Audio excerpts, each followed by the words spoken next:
আপনাদের সকলকে আমি দুহাত জোর করে নমস্কার জানাই। আমি শ্রী বিশ্বনাথ চক্রবর্তী, রাজ জ্যোতিষী।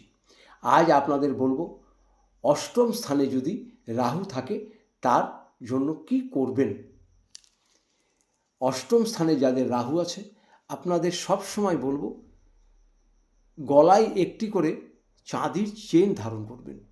সে পাতলা হোক বা মোটা হোক, চাঁদির চেন ধারণ করবেন। এটা কিন্তু আপনারা অবশ্যই করবেন। আর রাত্রিরে যেখানে বালিশে শোবেন, বালিশের নিচে একটি চাঁদির টুকরো রাখবেন। সেটা একটা আংটি রাখুন বা কোনো রূপোর পাতি রাখুন বা রূপোর বাটি রাখুন, এটা আপনাকে রাখতে হবে। আর প্রতিদিন রাত্রিরে যখন শোবেন বিছানাতে একটু গঙ্গা জল ছিটিয়ে তারপরে আপনি শোবেন। এতে দেখবেন অষ্টম স্থানে রাহু আপনার খুব ভালো উপকার করবে। গঙ্গা জল কিন্তু প্রতিদিন রাত্রিবেলা শোবার সময় একটু ছিটাবেন।